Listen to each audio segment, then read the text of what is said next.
कुछ भी हो जाए मेरे पास देख रहे हैं कि इसके अंदर कोई नहीं आएगा, नहीं आएगा।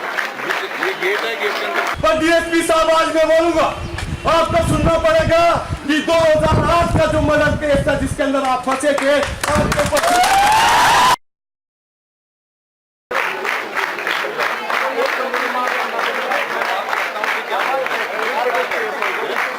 कुछ भी हो जाए मेरे पास देख रहे हैं कि इसके अंदर कोई नहीं आएगा, नहीं आएगा। ये गेट है, गेट के अंदर कोई नहीं आएगा।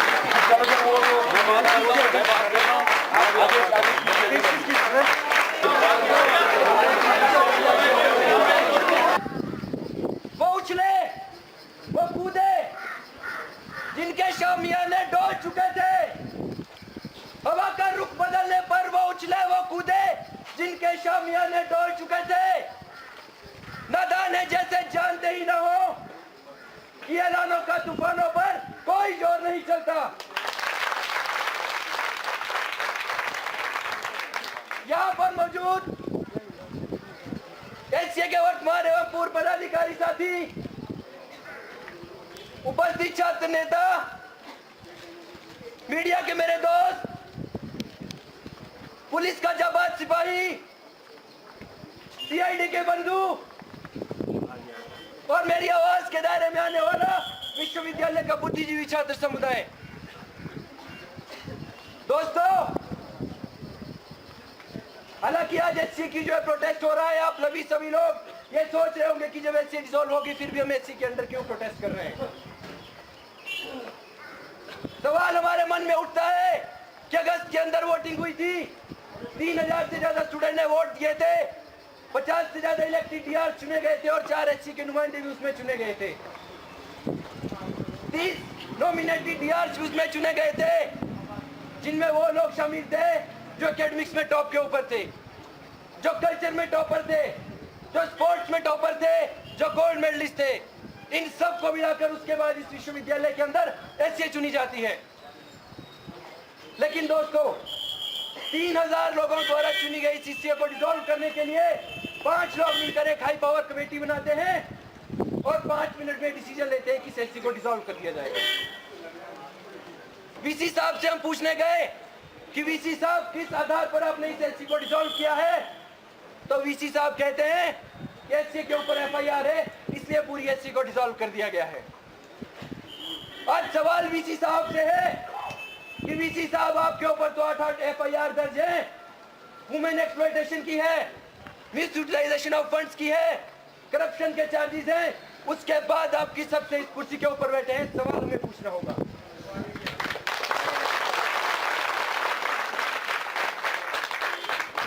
कहने को दोस्त, इस विश्वविद्यालय के अंदर अभी तक यूजी और पीजी के परीक्षा परिणाम नहीं आए हैं, लेकिन जो हमारे सीओई साहब हैं एचपीसीएल स्कैम के अंदर पकड़े गए हैं, विजिलेंस की इंक्वायरी चल रही है, उसके बाद भी सीओई की पोस्ट के ऊपर बैठे हैं।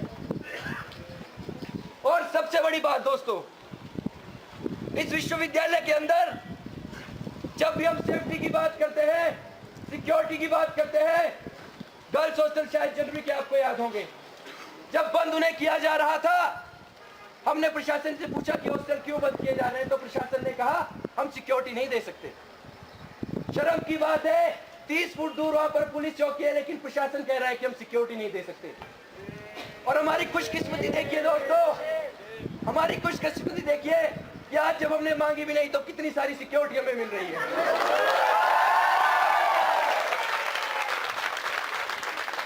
आज के समय में इतने वीआईपी हम हो चुके हैं कि हो सकता है अभी एसपी साहब भी आ जाएंगे।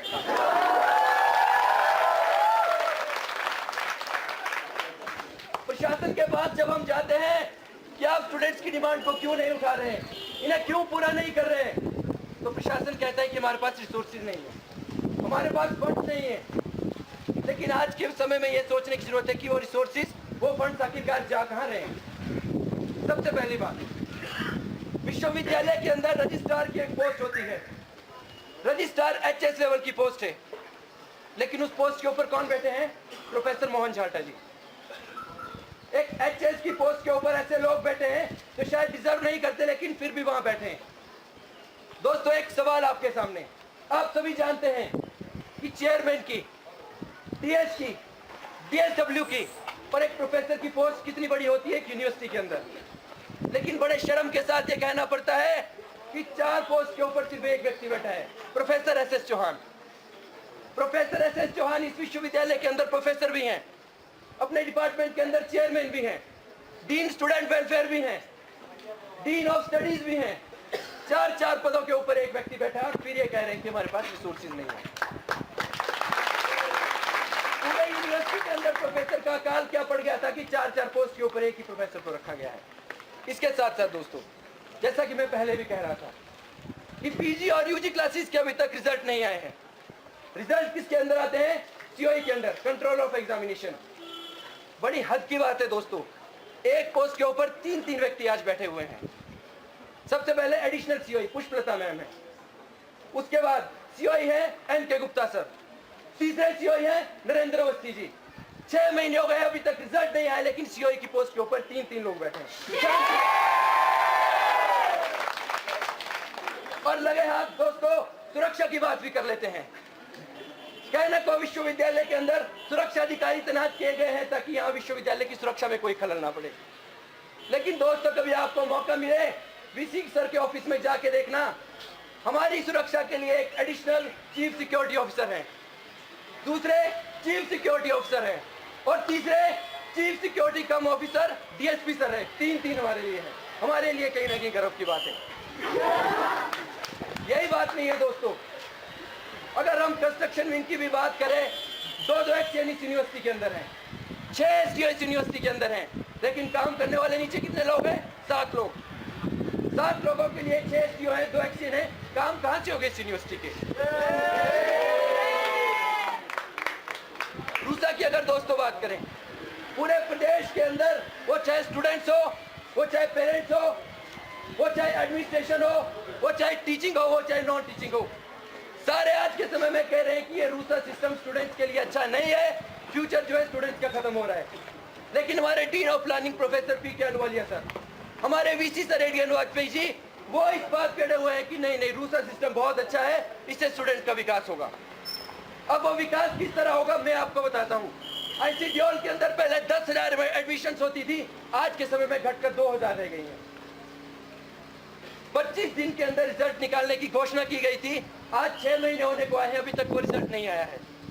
जब हम पूछते हैं कि रिजल्ट क्यों नहीं आया, तो कहते हैं कि अभी सॉफ्टवेयर बन रहा है, तैयार हो रहा है। 4 महीने हो गए और रूसा का सॉफ्टवेयर अभी तक बना नहीं है।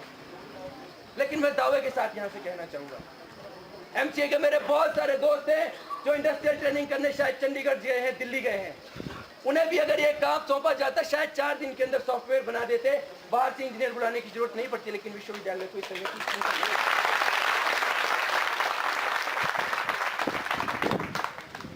कहने के लिए विश्वविद्यालय की मैनेजमेंट बहुत अच्छी है, लेकिन वो कैसी मैनेजमेंट है हम सभी जानते हैं।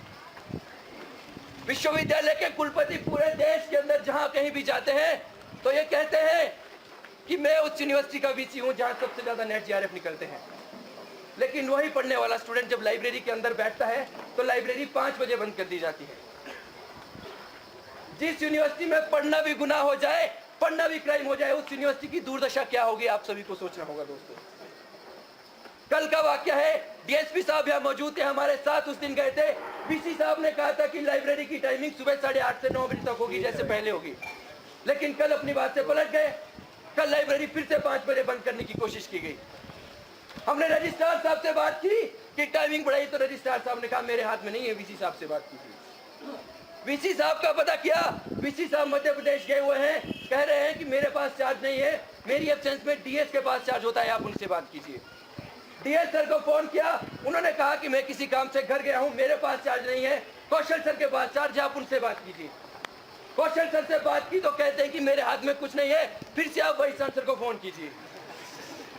एक सोचने की जरूरत है दोस्तों, इस यूनिवर्सिटी के अंदर अगर टाइम 5 से 9 बजे तक करना हो, 4 घंटे टाइम बढ़ाने के लिए भी अगर डिसीजन वाइस चांसलर सर को लेने पड़ रहे हैं, तो क्या जरूरत है हमें डीएस की, क्या जरूरत है डीएसपी की, और क्या जरूरत है हमें आज रजिस्ट्रार और डीएसडब्ल्यू की। आज के समय में हमें और आपको सोचना होगा। उसके साथ साथ दोस्तों, पिछले 3 सालों की अगर हम बात करें, जब से विश्वविद्यालय के कुलपति इस यूनिवर्सिटी के अंदर आए हैं, सबसे पहली एससीए चुनी गई, 9 महीने तक शपथ नहीं होने दी। उसके बाद अगली एससीए चुनी गई, 13 मई को डिसॉल्व कर दी। तीसरी एलसी चुनी गई, 25 अप्रैल को डिसॉल्व कर दी गई। और यही नहीं दोस्तों, आप पिछले 3 साल का जो है कार्यकाल उठाकर देखिए, सबसे ज्यादा करप्शन कब हुआ है? पिछले 3 साल में। सबसे ज्यादा फी हाइक कब हुई? पिछले 3 साल के अंदर। सबसे ज्यादा anti education, anti student policies कब इंप्लीमेंट की गई? पिछले 3 साल के अंदर। सबसे ज्यादा टीचिंग और नॉन टीचिंग एक्सप्लॉयटेशन कब हुआ? पिछले 3 साल के अंदर। रूसा सिस्टम कब इंप्लीमेंट हुआ? पिछले 3 साल के कार्यकाल में। विजन 2020 कब इंप्लीमेंट हुआ? पिछले 3 साल के कार्यकाल में। आखिरकार ये पिछले 3 साल में से क्या हुआ, हमें और आपको सोचना है दोस्तों। आखिरकार वीसी साहब की वो कौन सी पॉलिसीज है जो 3 साल में इस विश्वविद्यालय का इतना बंटाधार कर दिया है कि 30 साल पहले इस यूनिवर्सिटी को कहीं ना कहीं लेके गए हैं। मैं कल आंकड़े दोस्तों देख रहा था, 2011 के अंदर जब कहीं ना कहीं बॉयज हॉस्टल से एग्जाम के टाइम स्टूडेंट्स को निकाला गया था, 3200 जेआरएफ जो है पूरे देश के अंदर निकले थे, उसमें से 43 जेआरएफ निकले थे एचपी यूनिवर्सिटी के अंदर। अब वो जेआरएफ किस कंडीशन के अंदर निकले थे? यही वो 8 ब्लॉक था जहां तंबू लगाया गया था, लंगर चलता था, यही वो एटीएम था जहां पे पढ़ के स्टूडेंट ने अपने एग्जाम क्वालिफाई किए, नेट और जेआरएफ के अंदर टॉप किया। विश्वविद्यालय ने कहने को हॉस्टल से बाहर निकाल दिया, ये नहीं सोचा ये स्टूडेंट पढ़ेंगे कैसे, अपनी परीक्षाएं कैसे देंगे। लेकिन उस समय भी हमारी यूनिटी थी कि हमने तंबू में बैठ के भी पढ़ाई की और ऐसा तमाचा विश्वविद्यालय के मुंह पे मारा कि आज तक भी स्टडी एंड स्ट्रगल की जो वो जीती जाती मिसाल पूरे देश के अंदर दी जाती है।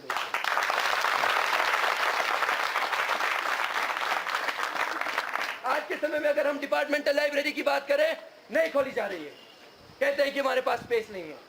आज के समय में अगर हम बात करें कि हमें रेगुलर टीचर्स चाहिए, नहीं दिए जा रहे हैं। आज के समय में हमें बोले कि लाइब्रेरी के अंदर नई बुक्स दीजिए, नहीं दे रहे हैं। आज के समय में हम बोले कि यूनिवर्सिटी के अंदर वाईफाई होना चाहिए, नहीं हो रहा है। हम ये बोलते हैं कि गर्ल्स हॉस्टल के अंदर और लड़कियों को अकोमोडेट किया जा सकता है, तो अथॉरिटी कहती है कि लीगल ओपिनियन लेना पड़ेगा, उसमें टाइम लगेगा। आज के समय में हम कहने गए कि डे स्कॉलर्स के लिए एक्स्ट्रा बसेस लगा दीजिए, कह रहे हैं कि हमें इलेक्शन कमीशन की परमिशन लेनी पड़ेगी, कभी कोर्ट की परमिशन लेनी पड़ेगी। लेकिन जब इस एससी को डिसॉल्व करने की बारी आई, एक दिन के अंदर एप्लीकेशन हाई कोर्ट में दी जाती है, दूसरे दिन जवाब वहां से आ जाता है। ये इस प्रशासन की कथनी और करने का फर्क है। आज के समय में हमें समझने की जरूरत है दोस्तों कि 7 महीने से अपनी डिमांड्स अथॉरिटी के सामने लेके जा रहे हैं, प्रशासन ने हमारी बात नहीं सुनी। हमने कहा मीटिंग आप स्टूडेंट के साथ कीजिए, कह रहे हैं हमारे पास टाइम नहीं है। मेमोरेंडम हमने सबको दिए, उस पर कभी गौर ही नहीं की गई। उसके बाद आप बताइए कि हमारे पास कौन सा सोल्यूशन बचता है। हमने प्रोटेस्ट किया, हमने धरने किए, शांतिपूर्ण भी किए, लेकिन प्रशासन की जूं तक इसके ऊपर नहीं रहेंगी। उसके बाद दोस्तों आज हम देख रहे हैं, हम कह रहे हैं कि आप सिक्योरिटी वाले हमारे साथ चलिए, हम कुछ करेंगे, आप एक्शन ले लीजिए, लेकिन ऊपर जाने नहीं दे रहे। आज के समय में दोस्तों एक सवाल इनसे पूछना पड़ेगा,